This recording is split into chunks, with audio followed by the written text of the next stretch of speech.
ये तस्वीरें भी आपको दिखा रहे हैं हम। देखिए किस तरीके से लगातार बार बार कोर्ट परिसर की तस्वीरें हम आपको दिखा रहे हैं। ग्राउंड जीरो पर कैसे पूरा ये घटनाक्रम हुआ, कैसे दिन दहाड़े कुख्यात अपराधी संजीव जीवा की गोली मारकर हत्या कर दी गई, ये तस्वीरें हम आपको दिखा रहे हैं। देखिए तुरंत मौके पर डॉक्टरों को बुलाया गया और ये तस्वीरें हैं एक्सक्लूसिव। इस तरीके से जो वकील है वहां पर हंगामा वकीलों की तरफ से किया जा रहा है। ब्यूरो चीफ वीरेश पांडे भी ग्राउंड जीरो पर मौजूद है, वकीलों से बात कर रहे हैं। रोज खास तौर पर देखा जा रहा है वकीलों में, क्योंकि सुरक्षा को लेकर सवाल उठा रहे हैं। वीरेश जी, सबसे बड़ा सवाल ये है, देखिए ना तो अस्पताल में जो लोग हैं वो सुरक्षित हैं, न सड़कों पर लोग सुरक्षित हैं और न कोर्ट में लोग सुरक्षित हैं। जहां पर लोग सुरक्षा के लिए आते हैं, पुलिस कर्मियों के बीच में कुख्यात अपराधी की दिन दहाड़े हत्या कर दी जाती है, तो आखिरकार जो लोग हैं वो सुरक्षित है कहां, ये सबसे बड़ा सवाल है।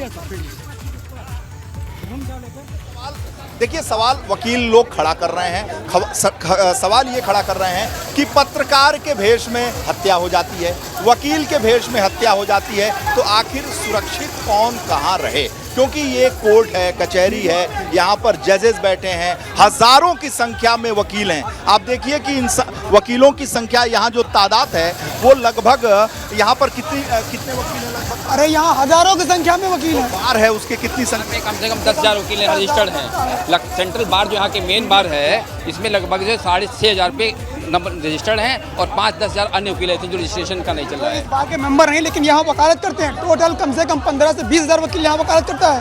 15 से 20 हज़ार वकील और सबकी सुरक्षा पुलिस वालों के हाथ में। आप ये देखिए कि कोई भी यहाँ सुरक्षित नहीं है, कभी भी आके यहाँ पे बड़ी दुर्घटना हो सकती है। आज मान लीजिए वो मरा है, कल किसी और का हो सकता है, कल कोई अधिवक्ता मर जाए, इसकी जिम्मेदार कौन होगा? हुआ है, इससे पहले भी घटनाएं हो चुकी हैं, इससे पहले भी घटना भी हो चुकी। जी बिल्कुल, ये आज से 2-3 साल पहले भी गेट नंबर 4 में कचहरी में बम बाजी हुई थी, बम फोड़े गए थे। ये एक बार, ये पहली घटना नहीं है, इससे पहले भी कई घटनाएं हुए हैं, लेकिन 4 नंबर गेट में आज तक कोई सिक्योरिटी नहीं हुई है। जो भी आए चला है, कोर्ट डिटेक्टर तो लगा हुआ है। गेट नंबर अभी जाऊंगा, हाईकोर्ट भी जाऊंगा।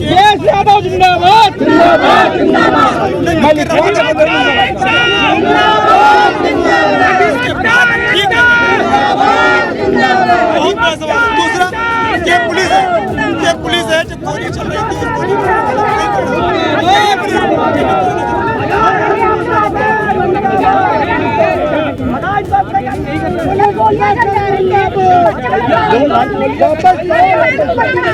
कस्टडी में आ रहे हैं, उसके बाद चाकू तमंचा सब लेके आते हैं। बताइए, इसका चीज़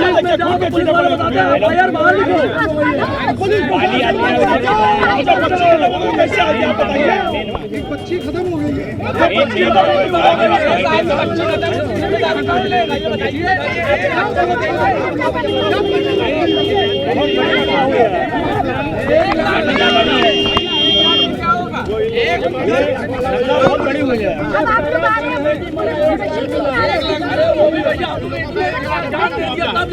कोर्ट के अंदर की तस्वीरें आपने देखी, हंगामा वकीलों की तरफ से किया जा रहा है। अब ये कोर्ट के बाहर की तस्वीरें आप देखिए, धरने पर बैठ गए हैं वकील और सुरक्षा को लेकर सवाल उठाए जा रहा है, तमाम सवाल उठाए जा रहे हैं। दूसरी तस्वीर में आपको दिखा रहे हैं, देखिए शूटर को कैसे गिरफ्त में लिया गया। जब इस घटना को अंजाम दिया बदमाश ने, उसके बाद पुलिस ने किस तरीके से बदमाश को हिरासत में लिया, उसकी तस्वीरें आपके सामने हैं। लेकिन अब वकीलों का गुस्सा आप देखिए, अंदर प्रदर्शन किया जा रहा है, बाहर धरने पर बैठ गए हैं वकील और ये मांग की जा रही है कि उनकी आखिरकार सुरक्षा की जिम्मेदारी लेगा कौन। जब कोर्ट के अंदर अधिवक्ता हैं, जो जनता है वो सुरक्षित नहीं है, तो आखिरकार कहां पर ये लोग सुरक्षित महसूस करेंगे। और इसे लेकर ये धरना दिया जा रहा है। पूरा घटनाक्रम आपने आपको समझाया किस तरीके से ये पूरा घटनाक्रम कोर्ट के अंदर होता है। कुख्यात बदमाश अपनी पेशी के लिए आता है, उसी दौरान वकील के भेष में एक बदमाश कोर्ट के अंदर दाखिल होता है, दिन दहाड़े गोली मार देता है, हत्या कर देता है। और आप देखिए हजारों लोगों की मौजूदगी में ये पूरा घटनाक्रम होता है। पुलिस की सुरक्षा के बीच में पूरा घटनाक्रम होता है, लेकिन पुलिस कुछ नहीं कर पाई। एक बच्ची को गोली लगी है, एक पुलिसकर्मी भी घायल बताया जा रहा है। लेकिन अब पुलिस की कार्यशैली पर सवाल उठ रहे हैं कि आखिरकार पुलिस कर क्या रही थी, क्योंकि देखिए कोर्ट की अगर बात की जाए तो पूरे दिन भर पुलिस का जमावड़ा वहां पर रहता है और साफ तौर पर ये वकीलों का कहना है कि पुलिस की तरफ से कोई जांच परख नहीं की जाती है। कोई भी बड़ी आसानी के साथ किसी भी चीज के साथ कोर्ट के अंदर दाखिल हो जाता है, परिसर के अंदर दाखिल हो जाता है, लेकिन बावजूद इसके जो पुलिस से देखती रहती है, कोई जानकारी नहीं होती है कौन अंदर घुस रहा है, कौन दाखिल हो रहा है, उसके पास क्या हथियार है क्या नहीं है, इसकी कोई जांच नहीं की जाती है। और विवेक फिलहाल मौके पर मौजूद है, ग्राउंड जीरो से तमाम तस्वीरें हमें दिखा रहे हैं। विवेक, तमाम तस्वीरें हम देख रहे हैं, अंदर भी हंगामा चल रहा है, धरने पर बाहर भी वकील बैठ गए हैं। क्या मांग की जा रही है इन वकीलों की तरफ से? देखिए, यहाँ पर प्रशासन मुर्दाबाद के नारे लगाए जा रहे हैं और जो भीड़ है यहाँ पर बढ़ती जा रही है और साथ ही साथ पुलिस का जो जमावड़ा है वो भी बढ़ता जा रहा है। जो पुलिस के लोग हैं, पुलिस के अधिकारी हैं, डीसीपी हैं, एसीपी हैं, वो लगातार यहाँ पर शुरू कर दिए हैं आना। लेकिन सवाल ये होता है कि अगर इतनी मुस्तैदी, इतनी चौकसी होती तो इस तरह की घटना नहीं होती। इसलिए जो वकील हैं इस पूरे मामले को लेकर बहुत ही नाराज़ हैं। और आप बताइए वकील साहब, ये तो सारे लोग आ गए पुलिस वाले? कोर्ट परिसर के अंदर पुलिस की मौजूदगी के बाद भी ये सारे कृत्य हुए हैं।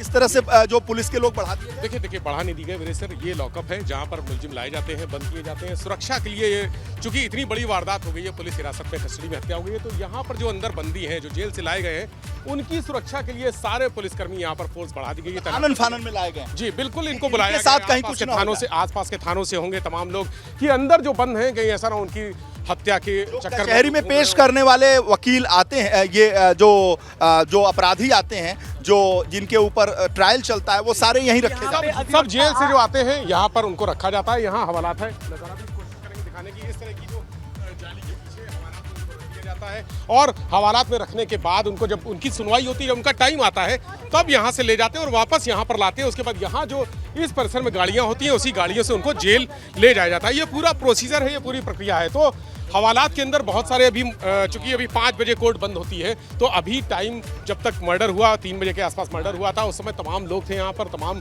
मुलजिम थे, हवालात में बंदी थे, कैदी थे, उनको यहाँ लाया गया। सुरक्षित रखने के लिए पूरी फोर्स तैनात कर दी गई है। सारा घेरा जो आप दूर तक देख रहे हैं, वहां तक अगर आपको देख रहे हैं तो पुलिस, ये तो केवल यहाँ पुलिस ही पुलिस दिख रही है और प्रशासन के खिलाफ यहाँ नाराजगी दिख रही है। पुलिस और प्रशासन के खिलाफ नाराजगी तो कोर्ट में परिसर में हमेशा रही है। आप देखिए, ये अभी आपको ये कहीं भी आपको कहीं भी चेकिंग कहीं चले जाइए, सारे सब खराब पड़े। मेटल डिटेक्टर तो लगा हुआ है, टोटल बेकार है। और चप्पे चप्पे पर पुलिस भी खड़ी है। पुलिस भी खड़ी है। पुलिस थी क्या है? पुलिस तो जो मारा गया उसके साथ भी थी। जब पुलिस तो कह रहे चप्पे चप्पे पे है, तो जो मारा गया है उसके साथ भी तो पुलिस थी। वो क्यों है कि 25-30 पुलिस वालों के बीच में वो था? बिल्कुल था, बिल्कुल था। वो पुलिस वाले वहाँ बचाने की बजाय उसको खुद को अपने बचाव के लिए थे। वकीलों ने उसको पकड़ा जिसने गोली मारी है। तो बताइए पुलिस क्या कर रही थी? वकीलों ने पीटा है क्या उन्हें? बिल्कुल पीटेंगे। अच्छा, अरे हमारी रक्षा में तो हम उसको अभी खत्म कर देंगे। जो न्यायालय में अपराध करेगा उसको सजा कड़ी से कड़ी मिलेगी। ये बात आप भी स्वीकार कर लीजिए, क्योंकि अधिवक्ता की बात को कोई नहीं उठाता है। अभी ये घटना इंदिरा नगर में हुई थी, पुलिस वालों ने वकीलों को बंद कर दिया। अब पुलिस कहाँ गई? कहाँ चलेगा बाबा का बुलडोजर? न्यायालय में जब किसी भी अधिवक्ता के भेस, अभी देखिए उसका हुआ अतीक अहमद का, प्रेस के भेस में आ गए। आप भी सुरक्षित नहीं है, आप भी सुरक्षित नहीं है। अगर जो हम सुरक्षित नहीं है तो सुरक्षित आप भी नहीं है। तो ये सवाल बहुत बड़ा है और सूबे के मुख्यमंत्री से है कि कानून व्यवस्था क्या है और कहाँ है। कितनी बड़ी संख्या में तो पुलिस यहाँ हमेशा रहती है।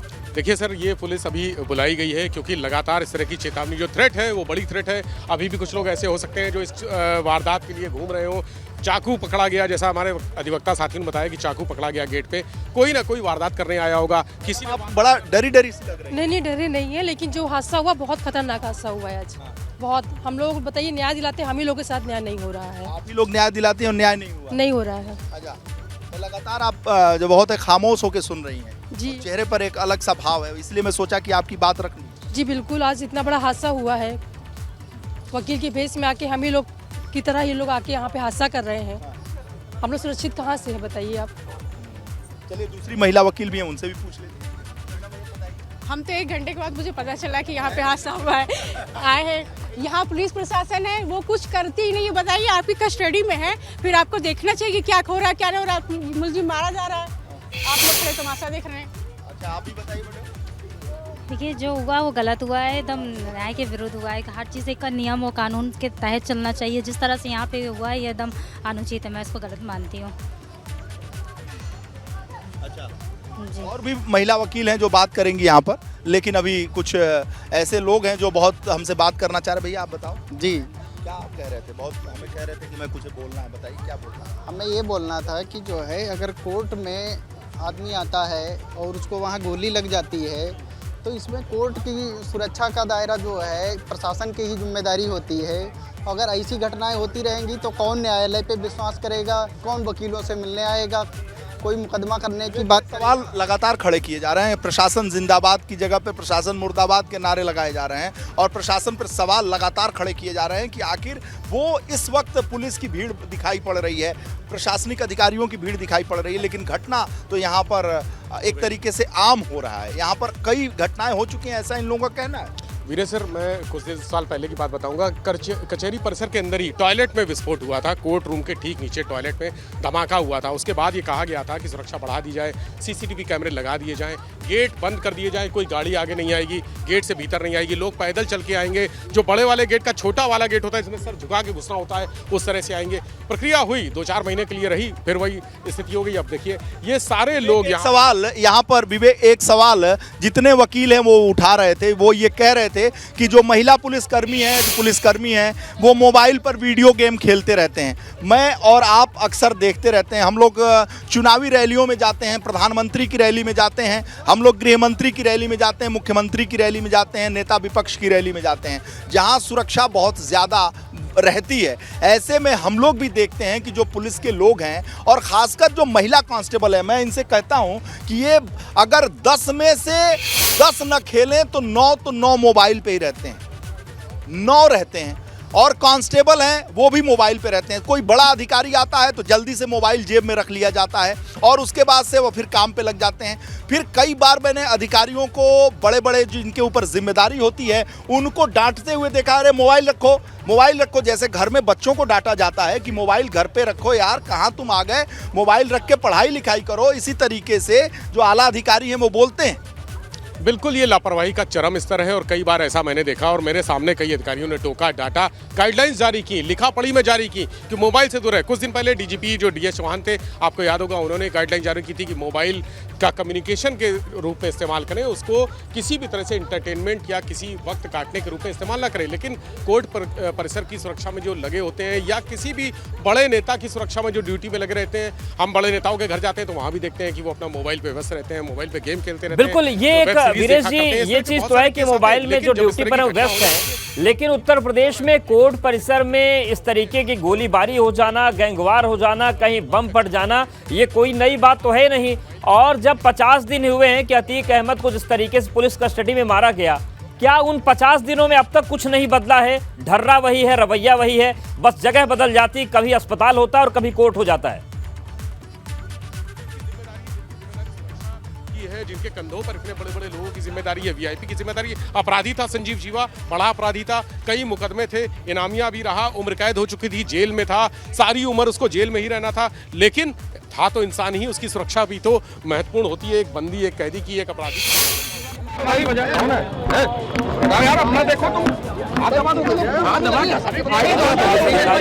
लेकिन बोलने को कोई तैयार है नहीं और सवाल बहुत बड़े हैं। सवाल देखिए किस तरीके से अधिकारी एकदम सिर हिला रहे हैं। अरे हाँ ठीक है, सबको काम करना है ना यार। तो आप आईडी पे रख रहे हो ना, आप किसी का हमने हटाई नहीं, मत दबाओ। क्या दबाने की बात कर रहे हो आप? दबा यार, फिर वही बात, फिर आप बिना वजह की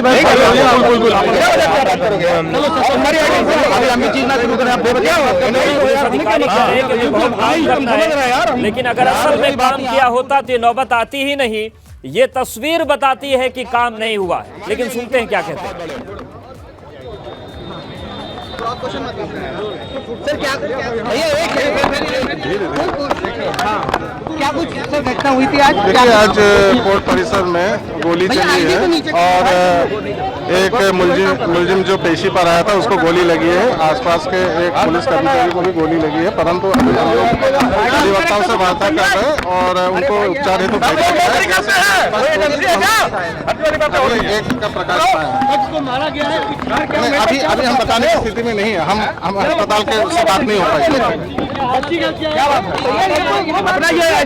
क्या कर रहे हो यार? नहीं तो देखिए जो अधिकारी हैं उनका कहना है कि अभी हम बहुत ज़्यादा बताने की स्थिति में नहीं हैं। और ये देखिए पूरी तस्वीर है और ये आपको हम तस्वीर दिखा रहे हैं जिस तरीके से हत्याकांड हुआ। और यही माहेश्वरी का ये वो शव है जिसे अस्पताल ले जाया गया। देखिए ये कोर्ट रूम है, यहीं पर गोलीबारी हुई, ताबड़तोड़ फायरिंग हुई। और जो वहां पर प्रत्यक्षदर्शी से उनका कहना था कि 6 गोली चली थी और उस वक्त जो सिपाही मौजूद थे माहेश्वरी के साथ वो छिपकर अपनी जान भागते हुए नजर आए, जान बचाते नजर आए। तो आप अंदाजा लगाइए, एक हमलावर आता है, 5-6 सिपाही साथ में थे, लेकिन सारे सिपाही भागकर छिप गए, अपनी जान बचाने लगे। वकीलों ने उस अपराधी को पकड़ा और पुलिस के हवाले किया। लेकिन ये देखिए ये तस्वीर आपको दिखा रहे हैं, फौरन आनन फानन में गोली जब लगी तो उसके बाद जो संजीव माहेश्वरी उसे ले जाया गया स्ट्रेचर पर। लेकिन जिस तरीके से ताबड़तोड़ गोली उसे मारी गई थी उसके बाद का परिणाम क्या होता है सबको पता है। तो एबीपी गंगा पर एक्सक्लूसिव तस्वीरें आप देख रहे हैं। लेकिन बड़ा कांड हुआ है लखनऊ में और वकील के कपड़ों में जो हत्यारा था वो आया था और उसके बाद उसने 6 गोलियां मारी।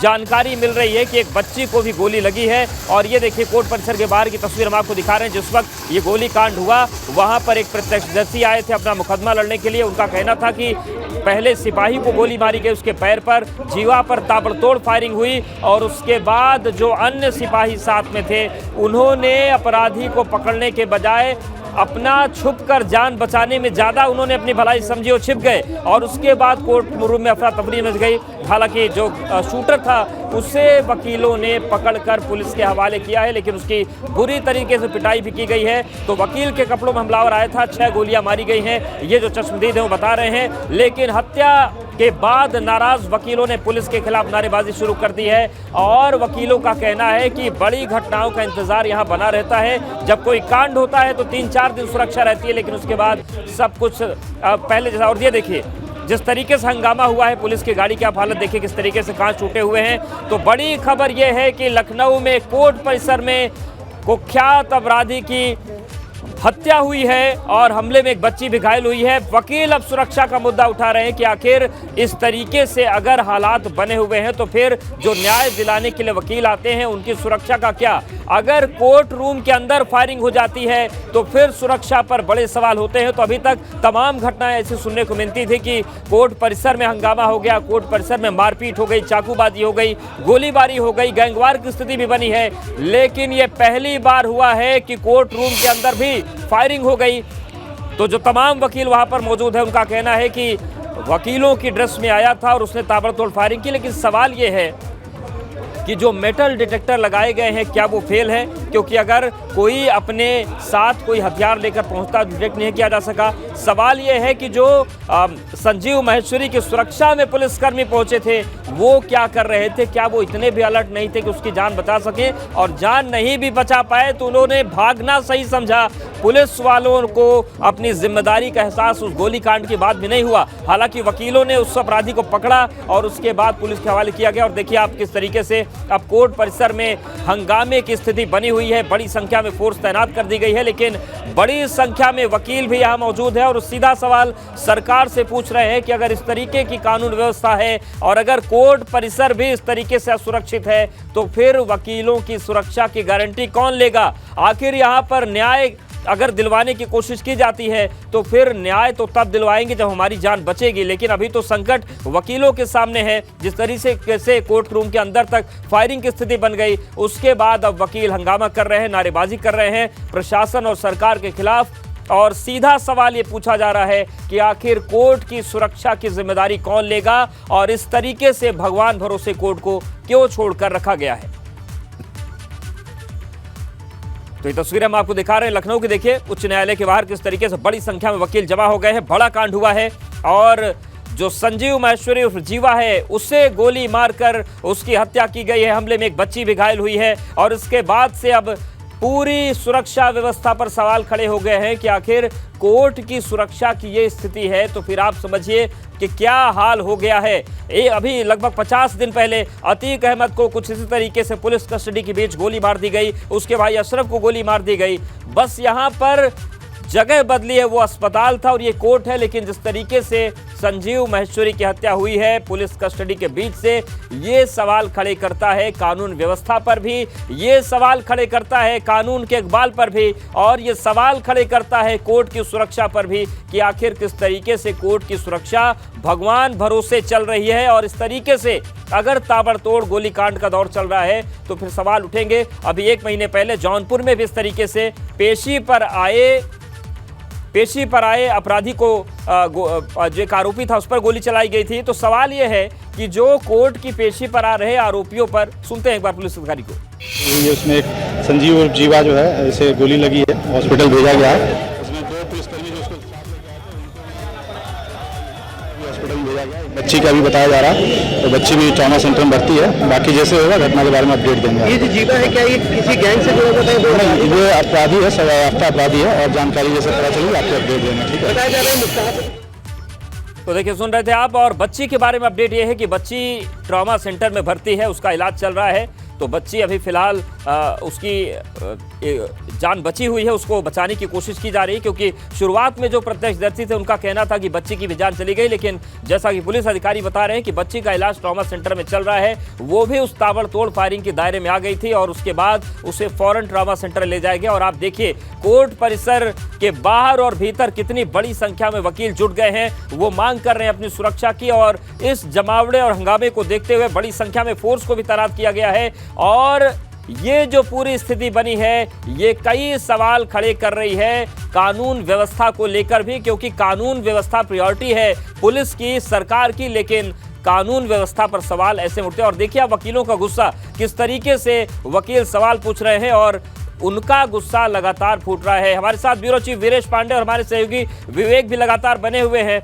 और वीरेश जी, जिस तरीके से ये घटना हुई है, तमाम बातें सामने आ रही हैं कि मेटल डिटेक्टर काम नहीं कर रहे थे, जो पुलिसकर्मी है वो अपनी सेवा को लेकर गंभीर नहीं रहते, लेकिन सिलसिला जिस तरीके से उत्तर प्रदेश में चला है, कोर्ट परिसर में कभी बम फट जाता है, कभी चाकू चल जाते हैं, कभी 2 अपराधी गैंगवार कर लेते हैं, तो गंभीरता से तो घटनाओं को कभी लिया नहीं गया। अगर लिया गया होता तो ये नौबत कैसे आती कि कोर्ट रूम के भीतर तक फायरिंग हो जाए? देखिए, बहुत सारे सवाल यहाँ पर उठा रही है जो महिला वकील हैं, इनके भी बहुत सारे सवाल हैं, क्योंकि पुरुष वकीलों की बात हमने रख लिया, इन लोगों की भी आवाज़ पहुँचनी चाहिए। बताइए मैडम, क्या कह रही हैं? सबसे पहली चीज़, कोर्ट परिसर में जैसे कोई भी वकील की भेष में कोई भी आ जाता है, फायरिंग हो जाती है, तो सबसे पहले तो इसी चीज़ पे देखना चाहिए कि ऐसे ड्रेस पहन के कोई भी एंट्री नहीं ले सकता है। और यहाँ इतनी सिक्योरिटी है, सब कुछ है, तब भी असला कैसे यहाँ आ जा रहे हैं और खुलेआम फायरिंग हो रही है, मर्डर हो रहा है। तो ये सारी चीज़ों पे तो हम सभी को आवाज़ उठाना चाहिए। हम कहीं ना कहीं, हम लोग वकील कहीं से भी सुरक्षा नहीं है, हमें कोई किसी भी प्रकार की सुरक्षा प्रदान नहीं हो रही है। अच्छा जी, कोई सुरक्षा नहीं? कैसी सुरक्षा चाहती हैं, पहले बताइए। भाई हम कोर्ट में आते काम करते हैं, कभी भी कोई भी किसी भी प्रकार की, जैसे गोली चलना तो आम बात हो गई है ना, किसी का भी। तो सुरक्षा कैसी दी जाए ये पहले बताइए, एक सवाल है ना, क्योंकि सब लोग लाइव देख रहे हैं। जब तक एडवोकेट एक्ट, सुरक्षा एक्ट लागू नहीं होगा। हाँ बोलिए, वो बताएं।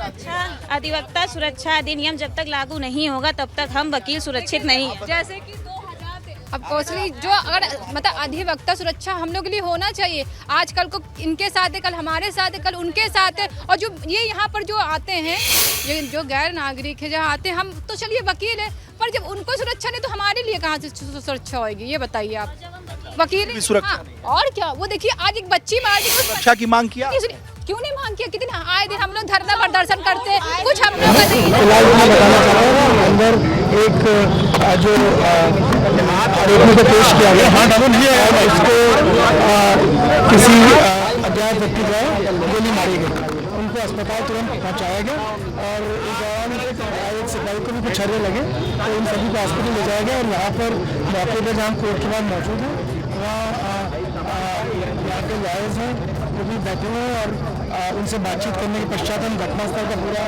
अवलोकन करने के बाद आगे आपको स्पष्ट जानकारी देते हैं। संजीव जीवा जो पश्चिमी उत्तर प्रदेश का गैंगस्टर है, वही आज पेशी पे आया था, और क्या अब उसकी जान चली गई है अस्पताल में? देखिए, अभी डॉक्टर्स ने इस बारे में हमें सूचित नहीं किया है। अभी तक यहाँ से उन्हें गोली लगने के पश्चात उन्हें वहाँ रवाना किया गया था और इनके साथ हमें पुलिस के अधिकारी कुछ गए हैं, अस्पताल में मौजूद हैं और वहाँ से आगे जानकारी प्राप्त होने के पश्चात हमें आपको उन्हें अपडेट कर। एक बच्ची को गोली लगी, कोर्ट के हर गेट पर अगर सिक्योरिटी सिस्टम लगा हुआ है, पिछले कैसे निकला जाता है? देखिए, जैसा मैंने आपको कहा, जब तक हम पूरी स्थिति का विश्लेषण ना कर लें, हमारी तरफ से कोई भी टिप्पणी करना उचित नहीं होगा। हम आपको स्पष्ट जानकारी, पूरी जानकारी देंगे। अभी पहले हम सारा घटनाक्रम पर अभी कितने का इनाम था, वो इनामी ये जानकारी भी मैं अभी हमारे अधिकारी आपको दे देंगे। वकील के पास आरोपी आए थे। देखिए, जब तक हम स्थिति के बारे में स्पष्ट स्वयं कन्विंस न हो जाए कि क्या घटनाक्रम रहा था, तब तक हम आपको ऑथेंटिक कोई बात हमारे स्तर से ना कही जाए उचित नहीं होगा। इसलिए हमें थोड़ा सा मौका दीजिए, थोड़ा सा। एक बात जो कह रहे हैं, वो कह रहे हैं कि हर बार संजीव जीवा आता था, हाईकोर्ट ने कहा था उसको बुलेट प्रूफ जैकेट पहना के लाना होता था, इस बार उसको बुलेट प्रूफ जैकेट मिलता है। ये लो भैया। देखिए, दो सवाल ऐसे हैं जिसका जवाब पुलिस नहीं दे रही है। पहला सवाल ये कि जब बुलेट प्रूफ जैकेट पहना के लाना था तो बुलेट प्रूफ जैकेट क्यों नहीं पहनाई गई, और दूसरा सवाल ये कि संजीव जीवा की मौत हो चुकी है या जिंदा है, इस पर पुलिस बोलने को तैयार नहीं है। तो ये दो बातें हैं और दो सवाल अभी बने हुए हैं। वीरेश पांडे लगातार बने हुए हैं। वीरेश जी, घटना को कम से कम 1.5 से 2 घंटे हो गए हैं। पुलिस अधिकारी कह रहे हैं हमें अभी तक पता ही नहीं है, डॉक्टर बताए नहीं है कि संजीव जीवा का क्या हुआ, वो जिंदा है या सांसें टूट चुकी हैं। पुलिस ये भी नहीं बता रही है कि बुलेट प्रूफ जैकेट क्यों नहीं पहनाई गई। क्या ये वो सवाल हैं जो पुलिस को परेशान कर रहे हैं? वीरेश जी।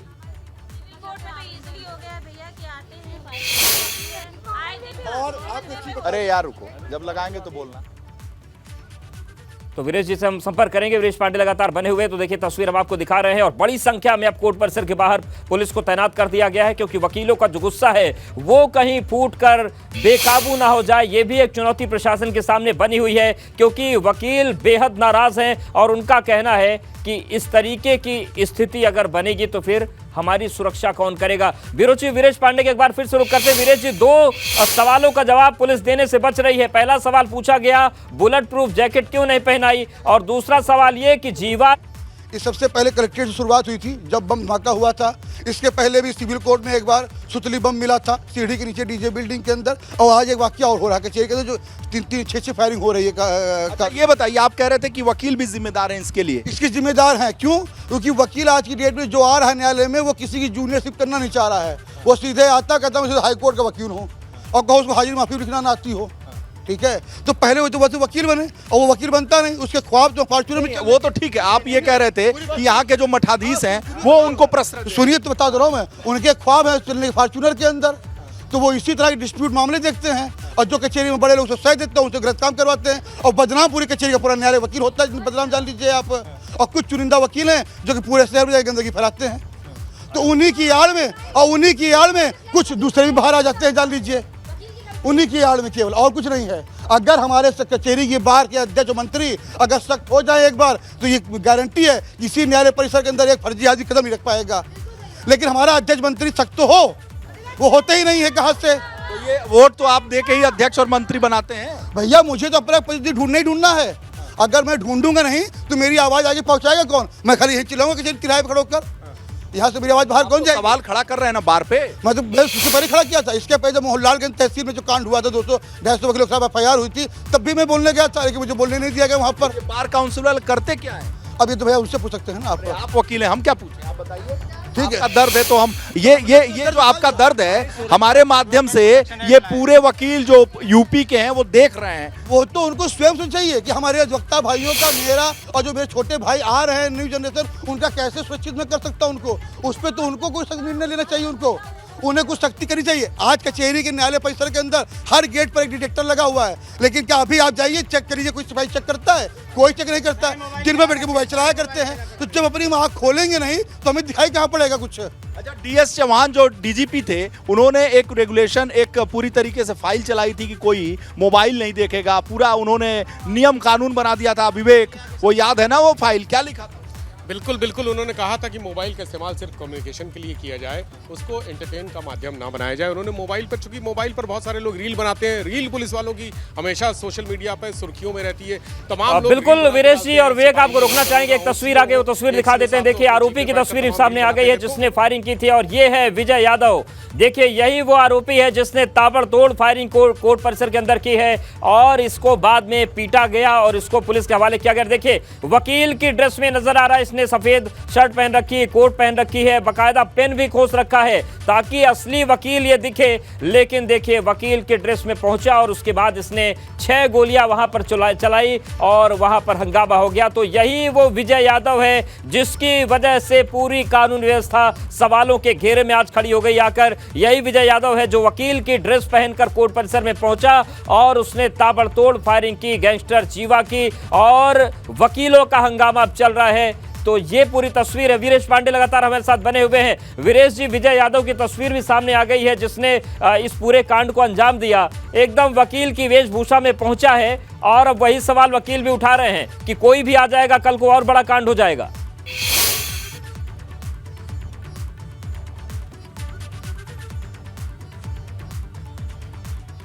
तो देखिए तस्वीर भी लगातार हम आपको दिखा रहे हैं, सीधी तस्वीर आपको दिखा रहे हैं। कोर्ट परिसर के बाहर वकीलों का हंगामा और नारेबाजी चल रही है, और आप देखिए पुलिस प्रशासन और सरकार से बेहद नाराज हैं वकील, और उनकी नारेबाजी चल रही है। और यही वजह है कि बड़ी संख्या में फोर्स को तैनात कर दिया गया है, क्योंकि पुलिस प्रशासन जानता है कि वकीलों की नाराजगी पहले भी कई बार आई है और फिर वो कितनी हद से ज्यादा कई बार निकल जाती है। और ये मामला इतना बड़ा है कि वकील नाराज है, और देखिए वकील पूरी तरीके से अब कोर्ट परिसर के बाहर और भीतर जमा हैं, सड़कों पर आ गए हैं, और लगातार वहां पर नारेबाजी चल रही है। वीरेश पांडे लगातार बने हुए हैं। वीरेश जी, वकीलों की नाराजगी बहुत ज्यादा है, अब चुनौती कानून व्यवस्था को संभालने की भी है और वकीलों के गुस्से को संभालने की भी है।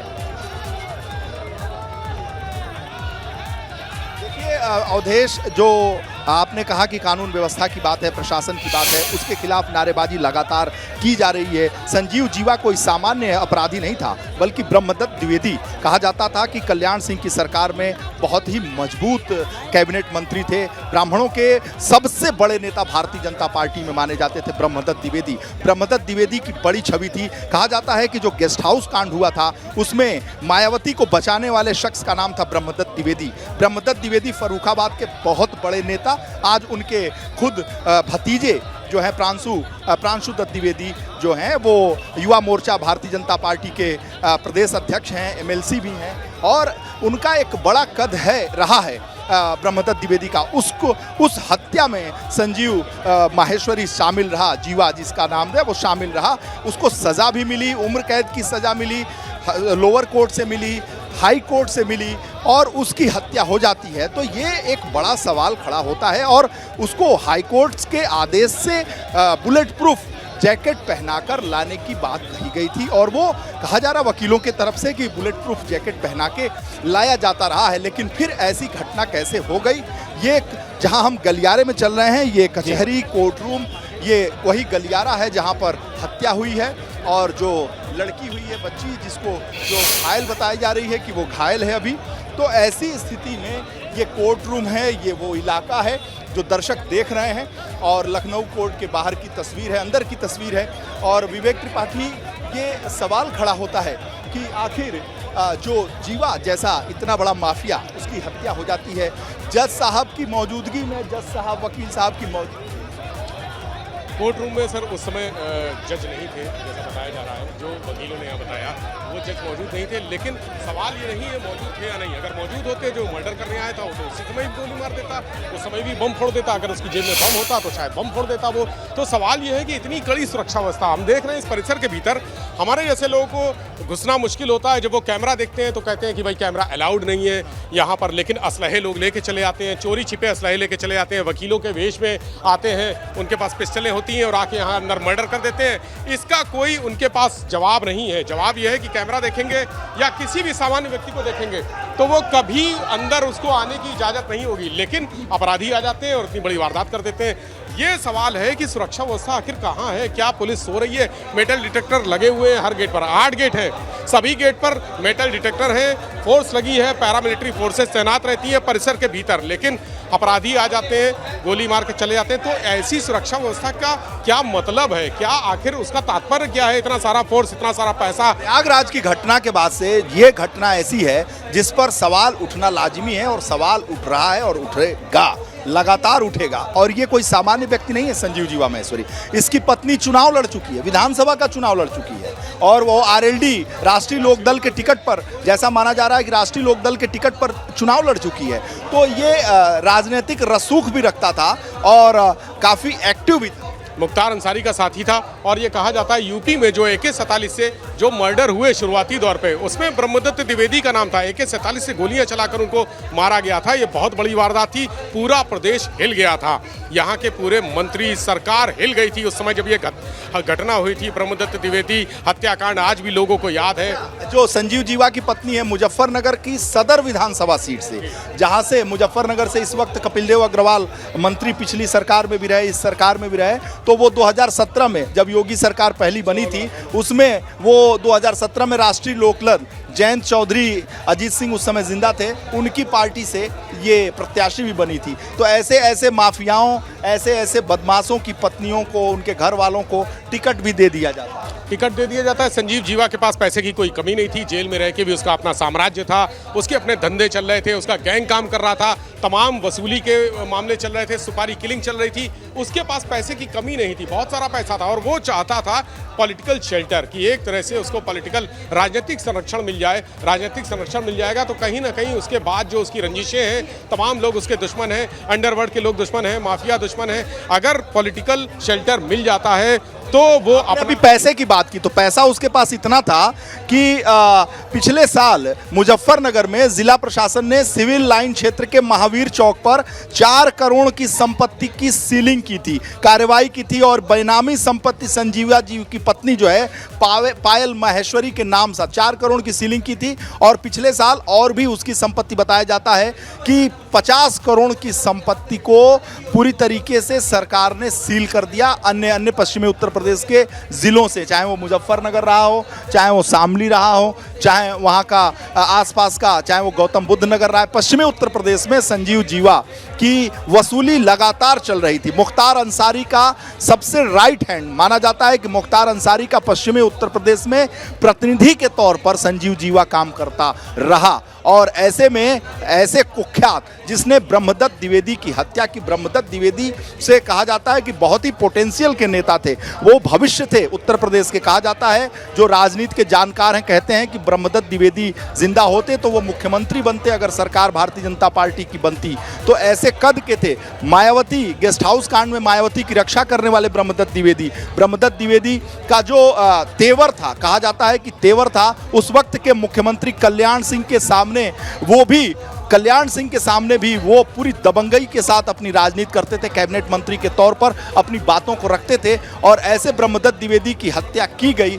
हालांकि ये साजिश बहुत लंबी चौड़ी, उसकी बहुत सारी व्याख्याएं हैं, बहुत सारी बातें हैं। ब्रह्मदत्त द्विवेदी हत्याकांड हम लोग भी जानते हैं और आपने भी पढ़ा है, देखा है, सुना है कि किस रूप में उसमें ये अपराधी था, सजा याफ्ता था, CBI इसकी जाँच की थी, तब जाकर ये मामले इस मामले में उसको सजा हुई थी। तब ऐसे अपराधी को यहाँ लाया जा रहा है और ये घटना बहुत सारी सुरक्षा में चूक तो थी, लापरवाही थी। और जो अभी अधिवक्ता साथियों ने बताया कि बुलेट प्रूफ जैकेट पहना के उसको लाने का ऑर्डर था। आपने बताया उसकी संपत्ति 4 करोड़ की पिछले साल सीज हुई, उसके पहले 50 करोड़ की। जेल में रहकर संजीव जीवा को मैं लंबे समय से देख रहा हूँ, जब से देख रहा हूँ जेल में ही है, बाहर नहीं आया। किसी ना किसी मुकदमे में उसको जेल में रखा गया और जब उम्र कैद हो गई तब वो लखनऊ बाराबंकी जेल में था। बाराबंकी जेल में मुख्तार भी बंद रहा, वहाँ उसका साम्राज्य था। एम्बुलेंस कांड आपको बाराबंकी का याद होगा, जिसमें अभी मुख्तार को सुनवाई हुई थी। और उसके बाद जब बाराबंकी जेल में उसका रसूख चल रहा था, ये पता चला कि जेल से उसकी हुकूमत चल रही है, पैसा वो जेल से ही बना रहा है, फिरौती वसूलता है, रैंसम वसूलता है, किडनैपिंग कराता है, सुपारी किलिंग करता है। उसके बाद उसको लखनऊ जेल ट्रांसफ़र किया गया था। लखनऊ जेल ट्रांसफ़र किया गया। अब लखनऊ जेल में जो व्यवस्थाएं हैं, आपने देखा चित्रकूट जेल में किस तरह का अब्बास अंसारी और रेखत अंसारी की मुलाकातें हो रही थी। मुख्तार के परिवार को सुविधाएं देने के गंभीर आरोप लगे जेल के अधिकारियों पर, आला अधिकारियों पर। संजीव जीवा को भी यहाँ पर ऐशो आराम कहा जा रहा है कि मिल रहा था, सुख सुविधा से रखा जाता था, लेकिन उसकी मौत की साजिश रची जा रही थी, लोगों को मालूम था। और उसके बाद यहाँ पर जिस तरह से लोग आए, सुपारी किलर्स, उनको फिलहाल अभी चूंकि पुलिस के पास कोई क्लू नहीं है तो सुपारी किलर्स कहा जाएगा, वो आए, मार कर चले गए। एक जो है गंभीर रूप से घायल है, अभी अस्पताल में है। और ये बता रहे हैं मुजफ्फरनगर का, जो मुजफ्फरनगर का ही है, यानी पश्चिमी उत्तर प्रदेश का, उसी जगह का जहाँ पर संजीव जीवा जहाँ से अपनी रियासत पूरी जमा रहा था, जड़ें जमा रहा था अपनी पत्नी को।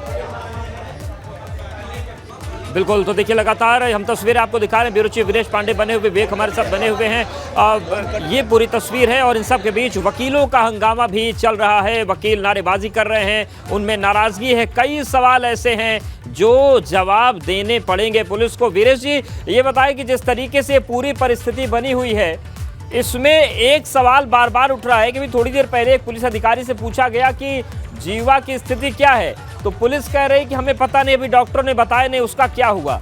तो उसको डेड डिक्लेयर करने में जो पुलिस की जुबान है वो कांप क्यों रही है? क्या इसके पीछे भी कोई कानून व्यवस्था की वजह हो सकती है कि पुलिस अभी अपने मुंह से नहीं कह रही कि मारा गया हो? तो डिटेल हम आपको जो है सब अपडेट करके बताएंगे। अभी देखिए, हमें एग्जैक्ट अभी नहीं बता पाएंगे, लेकिन ये कि वो अरेस्ट किया गया है, जो भी जानकारी हमको मिली है।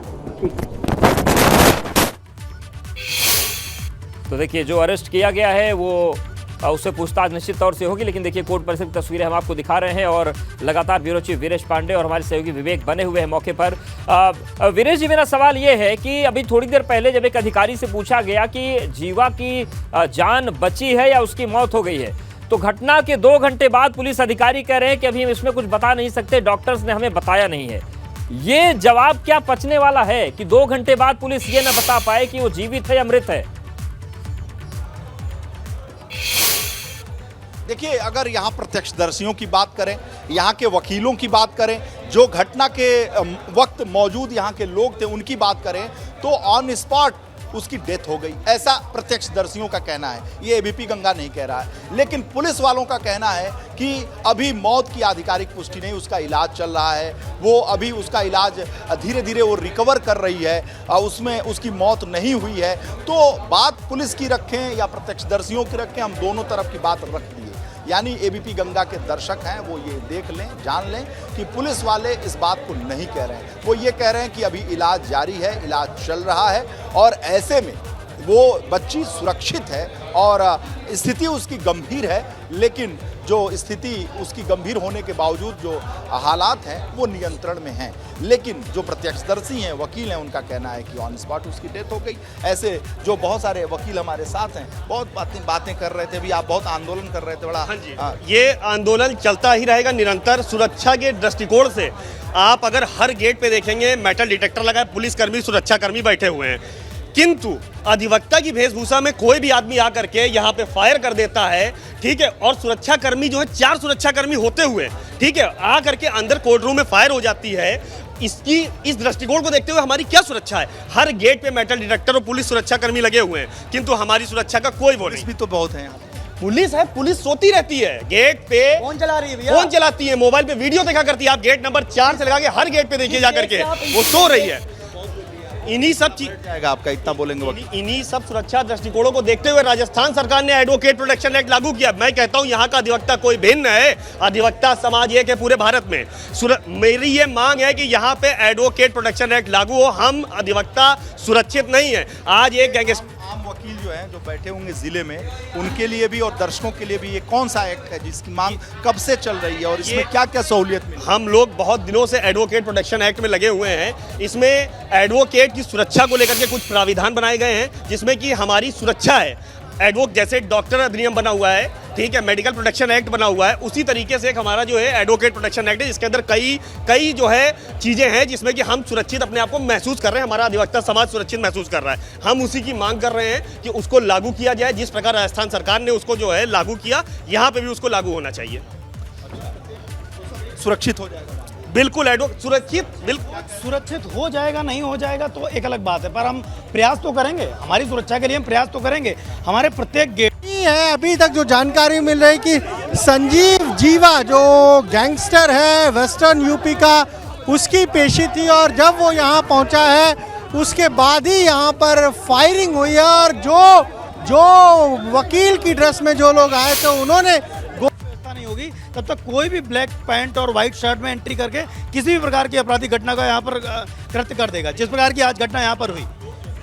यहाँ पे आप किसी भी डॉक्टर के यहाँ जाइए, देखिए बायोमेट्रिक की व्यवस्था, हम जितने अधिवक्ता हैं वो एडवोकेट एक्ट में रजिस्टर्ड हैं, हम लोग का रजिस्ट्रेशन नंबर है, जो प्रैक्टिसिंग है उनका COP भी है, COP नंबर जारी होता है। हम ये कहते हैं कि एक बायोमेट्रिक व्यवस्था बनाई जाए जिसमें कि सभी अधिवक्ताओं का निशान चिन्ह लिया जाए। बिल्कुल, और देखिए एक तस्वीर और दिखा देते हैं, वकीलों का हंगामा जारी है, नाराजगी बहुत ज्यादा। अनुभवी हमारे साथ जुड़े हैं, सुनते हैं कि क्या वकील कह रहे हैं। अच्छा, उसको पुलिस लेके यहाँ से गई और ये बताया जा रहा है कि जीवा जो एक्यूज था जिसके ऊपर गोली चलाई गई, जीवा गैंगस्टर, तो भी बताया जा रहा है खत्म हो गया, एक लड़की बच्ची खत्म हो गई। जीवी किसी बच्ची की भी, आप भी अंदर थे, आप रोक रहे थे, क्या हुआ है? SC/ST कोर्ट में एक वकील आता है, पिस्टल निकाल के बच्चे को गोली मारता है, उसकी मां को गोली मार देता है। पुराना कोई जमीनी विवाद चल रहा। सुरक्षा के नाम पे लखनऊ कोर्ट परिसर में कुछ नहीं, पंखे लगे हो, पुलिस चौड़े से बैठी है, तो उसको चेकिंग नहीं किया, कुछ नहीं होता है। तो बदमाश कौन था? संजीव जीवा बदमाश था? उसका शूटर था, शूटर जी। और ये ऐसे सुरक्षा बल में आते थे, जैकेट भी बुलेट प्रूफ पहनते थे। आज मौके पे जैकेट भी नहीं पहने थे, उन्होंने अपने ऊपर जानलेवा हमला करवाया। एक उस बच्ची में मौत हो गई, बच्ची की भी मौत हो गई है वहाँ मौके पे, बच्ची की। देखिए यहाँ पर जो वकील हैं वो साफ तौर पर कह रहे हैं कि एक महिला को भी गोली लगी है। भीतर जाने के लिए पुलिस यहाँ पर भीतर जाना चाह रही है, लेकिन यहाँ फिलहाल उन्हें रोका जा रहा है, भीतर नहीं जाने दिया जा रहा है, क्योंकि जो इलाकाई हम कहें पुलिस के अफसर हैं वो यहाँ पर पहुँचे हैं, उन्हें भी भीतर नहीं जाने दिया जा रहा है। लेकिन यहाँ पर जो लोग, ये क्या हुआ, क्या था पूरा भीतर, क्या हुआ? ये हम लोग नहीं बता सकते, हम लोग मौके पे नहीं थे, पर ये सुनने में आया है कि जीवा कोई बड़ा प्रदेश का अपराधी था। संजीव जीवा वेस्टर्न यूपी माफिया, संजीव, हाँ। तो उसको मारने के लिए कुछ लोग बाहर से आए थे और उन्हें मारा, तो वो कोर्ट की तरफ भागा, SC/ST कोर्ट में। तो सुनने में आया कि वहाँ किसी बच्चे को भी चोट लग गई है, गोली लगी। देखिए इसीलिए यहाँ पर ये गेट फिलहाल बंद किया जा रहा है यहाँ से जाने के लिए। और क्यों कोर्ट यहीं पर है वो SC/ST कोर्ट? अच्छा, नहीं इस तरफ है, इधर से बगल में ही है। 4 नंबर कोर्ट, हाँ 4 नंबर कोर्ट है, वहीं पेशी थी 4 नंबर गेट। देखिए वहीं पर पेशी बताई जा रही है। इधर आप देखिए पुलिस भीतर जाने की कोशिश कर रही है, लेकिन पुलिस को भीतर नहीं जाने दिया जा रहा है, रोका जा रहा है। और यहाँ आप देखिए किस तरीके से जो हंगामा लगातार हो रहा है। यहाँ पर जो वकील है वो लगातार पुलिस प्रशासन मुर्दाबाद के नारे भी लगा रहे हैं। कैमरे से हरिओम के साथ अंबर शुक्ला। तो देखिए तस्वीर आपको दिखा रहे हैं, और अब जो वकील हैं वो नाराज हैं, नारेबाजी लगातार उनकी चल रही है और सवाल कानून व्यवस्था पर उठ रहे हैं। 2 तस्वीरें और सुनते हैं। अभी मतलब क्या वो मैं हॉस्पिटल भेजा गया है, मैं वहाँ से कंफर्म होने के बाद ही बता पाऊंगा इसके स्टेटस। जो जिसने गोली चलाई है वो भी पकड़ा गया है, वो भी हॉस्पिटल में है, उसके बारे में डिटेल जो है अब अभी प्राइमा फेसाई कुछ नहीं बोल पाएंगे, क्योंकि अभी बड़ा प्रिलिमिनरी इन्फॉर्मेशन है हमारे पास। बच्ची और एक आरक्षी को भी लगने की बात आई थी, बट अभी उनके लिए कोई ऐसा खतरे से बाहर है ये बताया जा रहा है, और जैसे जैसे सूचना मिलेगी अपडेट आपको देते रहेंगे। ठीक है, अभी नहीं बता सकते कुछ भी भाई, अभी कुछ नहीं है। पहले आता था तो उसको बुलेट प्रूफ पहना के लाते अब थे, आज उसको कुछ अभी इस स्टेज पे नहीं बोलना मुश्किल है, सब चीज़ें। ठीक है, ये सब बाद में बताया जा सकता है। ठीक है, ठीक है। अब मुझे कुछ मैं अभी हाँ चल रहा है, वही सब जानकारी ली जा रही है। ठीक है, जैसे बिल्कुल साफ तौर पर कह रहे हैं कि अभी अस्पताल में बाकी और अपडेट हम लोग देंगे जैसे हॉस्पिटल से। हाँ, जिसको गोली मारा उसको पकड़ाया गया है, उसको भेजा गया है, बाकी पूछताछ में निकल के आएगा कौन था, क्या मोटिव था, वो सब जानकारी जैसे जैसे मिलेगी आपको अपडेट शेयर करेंगे। ठीक है, सुरक्षा तो कड़ी रहती है। अभी उस इशू पे नहीं डिस्कस कर सकते। प्रायोरिटी हमारी है कि चीज़ें नॉर्मल हो जाए, पहले वो इन्वेस्टिगेशन में देखेंगे और बाद की चीज़ें वो हम लोग बाद में आरोप लगा रहे हैं। तो देखिए तस्वीर आपने देखी, और एक बार फिर से रुक करते वीरेश पांडे लगातार बने हुए हैं। वीरेश देखिए अभी ये हाल में ताज़ा बयान आया, और अभी भी ये कहा जा रहा है कि संजीव जीवा के बारे में पता ही नहीं है कि वो जिंदा है या मौत हो चुकी है। देखिए ये पुलिस प्रशासन अपनी अपनी अटकलें लगा रही है, लेकिन एक लेटेस्ट जानकारी दे दूं कि फॉरेंसिक टीम जो है वो पहुंच गई है। ये जो साहब हैं इनके जैसे 4 सदस्य अंदर कोर्ट के रूम के अंदर जहां पर हत्या हुई है, जहां पर ब्लड पड़ा हुआ था, वो वहां पर चूंकि मीडिया को जाने नहीं दिया जा रहा है, इसलिए मैं ये अभी बाहर है, इसके जरिए ये बताना चाहता हूं कि जो फोरेंसिक की टीम है वो यहां पहुंचकर जांच पड़ताल शुरू कर चुकी है। बात संजीव जीवा की अभी हत्या हुई नहीं हुई और पुलिस क्या कह रही है वो अलग विषय है, लेकिन फोरेंसिक टीम, ब्लड और यहाँ पर जांच पड़ताल, बड़े अधिकारी और वकीलों का गुस्सा, ये सारी चीज़ें हमने एबीपी गंगा पर दर्शकों को दिखाया। और यहाँ की जो गतिविधियाँ हैं वो भी एक नज़र आपको दिखा दूँ कि वो जो रूम है वो कोर्ट रूम है और उसी कोर्ट रूम में ये जो फोरेंसिक की टीम है वो अपनी जांच कर रही है, जहाँ पर रोका गया है कि कुछ लोग वहाँ न जा सकें। तो हमारे साथ विवेक त्रिपाठी है जो बताएंगे कि विवेक त्रिपाठी, आपसे सवाल ये है कि आखिर जो फोरेंसिक की टीम पहुंची है उसमें कितने लोग हैं, क्या है वो पूरी टीम जो वो आई है वो क्या क्या कर रही है, क्या क्या करेगी? सर 4 लोग आए हैं फॉरेंसिक टीम के और सबसे पहले वो इस जो कोर्ट रूम है जो बंद है अभी उसको वहाँ पर जाके सारे एविडेंसेस, एक एक चीज़ जो दीवार में निशान होंगे, क्योंकि वहाँ पर बहुत सारे निशान होंगे, पैरों के निशान हैं, खून से लथपथ जगह पर आपने देखा कि तमाम जूतों के निशान थे, वहाँ पर सबके फुटप्रिंट सारे निशान लेंगे, जगह जगह जो साक्ष्य होंगे, हो सकता है कि कोई बुलेट जो अंदर मिल जाए, अभी हमारे सामने तो कोई बुलेट नहीं दिखी है, लेकिन कोई ना कोई, चूँकि 6 राउंड 7 राउंड गोलियाँ चली हैं तो कोई ना कोई बुलेट वहाँ पर पड़ी होगी, वो बुलेट मिल सकती है। इसके बाद वहाँ पर जो लोग मौजूद हैं, जो दस्तावेज हैं, जो निशान हैं, जो किताबें हैं, फोरेंसिक की टीम से बात किया जाए, दर्शकों से कोशिश किया जाए कि अभी कुछ नहीं, अभी जब तक इन्वेस्टिगेशन तो अभी सर हो जाए 2 मिनट, आप 10 मिनट के बाद फोरेंसिक के लोग आ गए हैं तो किस रूप में दर्शक भी जानना, अभी 10 से 15 मिनट का समय हमें दें, फिर हम आपको बताते हैं। 10 से 15 मिनट। तो कितनी टीम आ गई? हमारे पास पूरी टीम आ गई है, हम लोग 4 लोग हैं, सभी 4 लोग हैं। 4 लोग हैं। नहीं, हमारी एक इकाई होती है, हर जिलों में होती है, फील्ड यूनिट की फोरेंसिक इकाई होती है जो जनपद लखनऊ में भी है, और जैसे कोई घटना घटित होता है, समाचार मिलता है, तत्काल प्रभाव से हम घटनास्थल पर पहुंचते हैं। अंगुली के निशान लेने वाले होंगे जी, फिंगरप्रिंट वाले भी होंगे, मैं जो फोरेंसिक एक्सपर्ट मैं ऑलरेडी मैं खुद हूँ और मेरे फिंगरप्रिंट एक्सपर्ट भी हैं, वहाँ पर देखेंगे वेपन यदि मिलता है यदि उसमें फिंगरप्रिंट उसको भी डेवलप किया जाएगा, घटनास्थल बुलेट भी होंगे, कार्टेज भी होंगे, उसको बारीकी से देखा जाएगा क्या कैसे घटना का अंजाम दिया गया है, उसके बाद ही हम कुछ कह सकते हैं। ब्लड वगैरह सब बिल्कुल सैंपलिंग करेंगे उसका, जो ब्लड पड़ा है उसमें कई जूतों के निशान भी हैं, उसका फुटप्रिंट लेंगे सर, फुटप्रिंट देखते हैं, जैसा होगा फुटप्रिंट देखने के बाद ही हम बता सकते हैं कैसा क्या। गोली अगर पड़ी हो तो उसको देखेंगे, फुटप्रिंट लेंगे, फिंगर और वेपन वगैरह यदि हैं वहाँ पे उसके हम फिंगरप्रिंट वगैरह भी देखेंगे। हम घटनास्थल अंदर जाने के बाद ही पता लगेगा।